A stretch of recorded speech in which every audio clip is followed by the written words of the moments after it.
وہاں بھارت کو FATF کیوں نکیل نہیں ڈالتا ہے، کیوں بھارت کی ان دہشت گردانہ کارروائیوں کے خلاف ایکشن نہیں لیا جاتا ہے؟ پاکستان کو اس حوالے سے دنیا کے سامنے آواز اٹھانی چاہیے اور FATF کے جو دوہرا معیار ہے، منافقت ہے، اسے بے نقاب کرنا چاہیے۔ ساتھ ساتھ ناظرین کرام پاکستان کی فوج کو بھی اب عملاً بھارت کے اندر گھس جانا چاہیے اور اسی طرح سے جو مقبوضہ کشمیر کے اندر بھارت کی بلا اشتعال فائرنگ اور لائن آف کنٹرول کی خلاف ورزیاں، ان کا بھارت کو اب منہ توڑ جواب دینا چاہیے۔ بھارت کے دلی کے اندر پاکستان کو اپنا جھنڈا لہرانا چاہیے، جس طرح سے وہ گلگت بلتستان کے اوپر قبضہ کرنے کی اور اسی طرح سے آزاد کشمیر پر قبضہ کرنے کی باتیں کرتے ہیں، اسی طرح سے اب پاکستان کو عملاً بھارت کو سرپرائز دینا چاہیے۔ آگے بڑھ لیتے ہیں، جو آج کی چوتھی بڑی خبر ہے یہ ناظرین کرام مقبوضہ کشمیر سے ہے۔ مقبوضہ کشمیر کے اندر بھارتی بربریت مسلسل 5ویں روز بھی جاری ہے، کرفیو اور لاک ڈاؤن سخت ہے۔ ریاض نائکو کے شہادت کے بعد وہاں پر بڑے پیمانے پر کریک ڈاؤن چل رہا ہے، کئی کشمیریوں کو گرفتار کر لیا گیا ہے۔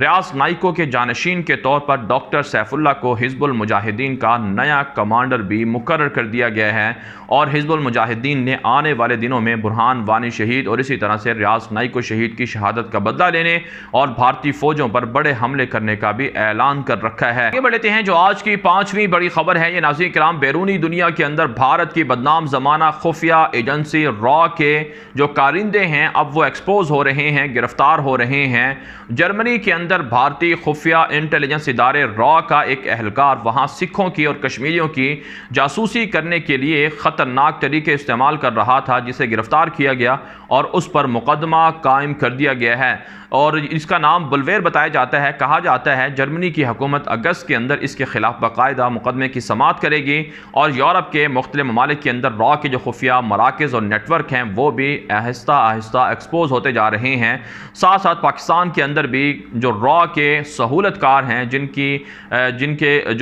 کی کڑیاں جو ہیں وہ MQM لندن سے ملتی ہیں، ان کے سہولت کاروں کے خلاف بھی کریک ڈاؤن چل رہا ہے اور پاکستان کے اندر بھی پاکستان کی ISI نے بھارت کے سہولت کاروں کو گرفتار کر لیا ہے، جبکہ خبریں سامنے آ رہی ہیں کہ کلبھوشن یادو کے حوالے سے پاکستان کے خلاف جو کلبھوشن یادو کا وکیل تھا اس نے بے بنیاد الزامات لگائے ہیں، اسے پاکستان نے مسترد کر دیا ہے۔ پاکستان کی خفیہ انٹیلیجنس ایجنسی کے مقابلے میں را کی انٹیلیجنس ایجنسی دنیا کے سامنے سب سے بدنام زمانہ ایجنسی تصور ہوتی ہے، یہی وجہ ہے اس کے کارندے اور اہلکار اس دنیا کے اندر ایکسپوز اور گرفتار ہو رہے ہیں، مقدمات قائم کیے جا رہے ہیں، جبکہ آپ کوئی ایسا واقعہ نہیں دکھا سکتے کہ پاکستان کی ISI کے خلاف دنیا کے اندر اس طرح کی سازشیں ہوں یا دنیا کے اندر اس طرح کے کیسز بنے، مقدمات دائر ہوں۔ یہ بڑھ لیتے ہیں ناظرین کرام، جو آج کی چھٹی بڑی خبر ہے یہ بھارت کی امریکہ کے ساتھ تجارتی تعلقات کے حوالے سے ہے۔ بھارتی حکام نے دورہ کیا امریکہ کا اور امریکی کمپنیوں کو یقین دہانی کرائی کہ اگر آپ کی چین کے ساتھ لڑائی ہے یا تجارتی تعلقات کشیدہ ہیں اور چین آپ کی کمپنیوں پر قبضہ کر رہا ہے تو ہم آپ کو متبادل پلیٹ فارم دیتے ہیں۔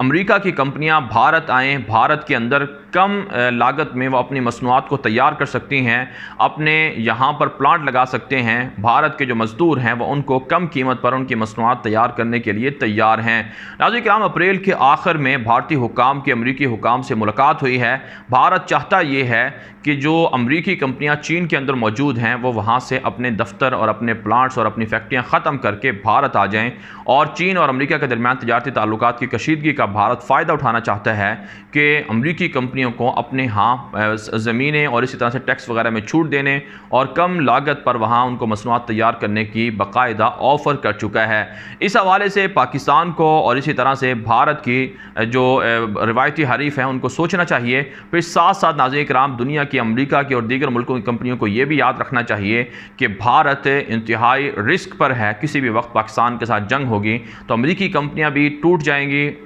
ختم ہو جائیں گی۔ پھر کشمیر کے اندر جس طرح سے مظالم ہو رہے ہیں ان کا رد عمل بھی اتنا شدید آ سکتا ہے کہ امریکی کمپنیوں کو اور اسی طرح سے دنیا بھر کے جو بڑے تجارتی ادارے جن کو بھارت یہ طفل تسلیاں دے رہا ہے، یقین دہانیاں کروا رہا ہے، انہیں نقصان کا سامنا کرنا پڑ سکتا ہے۔ تب تک بھارت تجارتی اعتبار سے ان کمپنیوں کو اپنے ہاں نہیں لا سکتا جب تک بھارت اپنے دفاعی اعتبار سے محفوظ نہ ہو جائے، پاکستان کے خلاف جارحیت اور جنگ کی دھمکیاں اور اسی طرح سے ناکام جارحیت کی پلاننگ کو بند نہ کر دے۔ لیتے ہیں ناظرین کرام جو آج کی 7ویں بڑی خبر ہے یہ ایران سے ہے۔ ایرانی وزیر خارجہ جواد ظریف نے اقوام متحدہ سے مطالبہ کیا ہے کہ اقوام متحدہ امریکہ سے باز پرس کرے، امریکہ سے مطالبہ کرے، تحقیق کرے کہ کیوں امریکہ نے ایران کے ساتھ جوہری ڈیل کو، جوہری معاہدے کو ختم کیا ہے۔ دوسری جانب ناظرین کرام ایران نے باقاعدہ امریکہ کو پیشکش کی ہے کہ قیدیوں کے تبادلے پر ایران تیار ہے، جو قیدی ایران کے امریکہ کے پاس ہیں وہ امریکہ ایران کو حوالے کر دے اور امریکی قیدیوں کو ایران بھی حوالے کر دے گا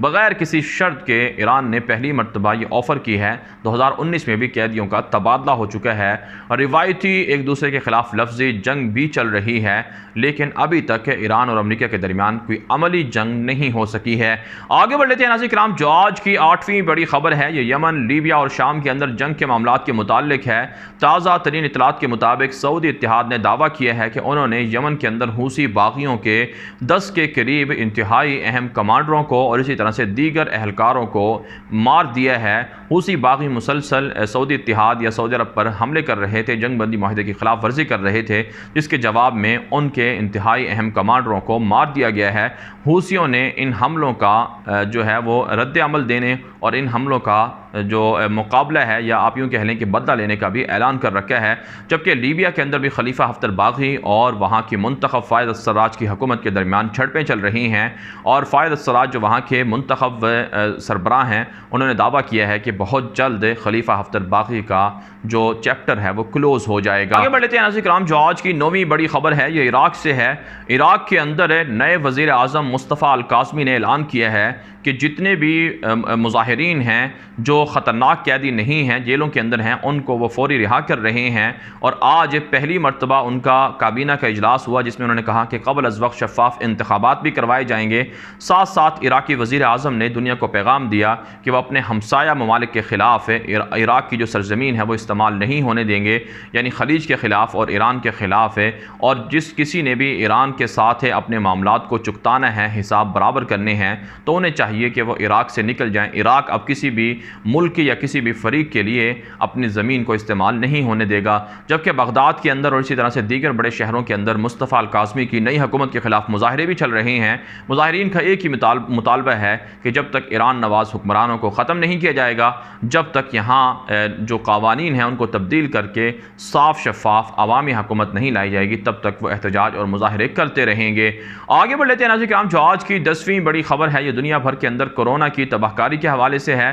ناظرین کرام سب سے پہلی خبر تو یہ ہے کہ WHO نے یہ کہا ہے کہ 2021 کے آخر تک بھی کورونا کی ویکسین نہیں آ سکتی مارکیٹ کے اندر، جبکہ امریکہ اور کچھ دیگر ممالک کہہ چکے ہیں کہ وہ 2020 کے آخر تک کورونا کی ویکسین کو دریافت کر لیں گے۔ اس کے علاوہ فرانس کے اندر 1300 کے قریب یہودی کورونا سے مارے جا چکے ہیں۔ 5 لاکھ کی آبادی ہے یہودیوں کی فرانس کے اندر، جس پر اسرائیل کے یہودی تشویش کا اظہار کر رہے ہیں کہ کیسے 1300 یہودی صرف فرانس کے اندر مارے جا سکتے ہیں کورونا کی وجہ سے، جبکہ کہا جا رہا ہے کہ جو یہودی کورونا کی وجہ سے فرانس میں مارے گئے ہیں ان کی وصیت کے مطابق ان کو اسرائیل پہنچایا گیا، یعنی ان کی میتوں کو اسرائیل پہنچایا گیا۔ علاوہ ناظرین کرام کورونا کے حوالے سے امریکہ سے خبر یہ ہے کہ امریکہ کی دارالحکومت کے اندر جو چین کے ڈاکٹر لی ہیں جنہوں نے سب سے پہلے یہ کہا تھا کہ کورونا دنیا کے اندر آ رہا ہے جو انسانوں سے انسانوں میں منتقل ہوتا ہے، جسے کہا جاتا ہے بعد میں ان کو بھی کورونا ہو گیا اور چینی حکومت نے زبردستی ان کو کورونا کی وجہ سے مار دیا ہے۔ ان کے نام پر، ڈاکٹر لی کے نام پر امریکی دارالحکومت کی ایک سڑک کا نام بھی رکھ دیا گیا ہے۔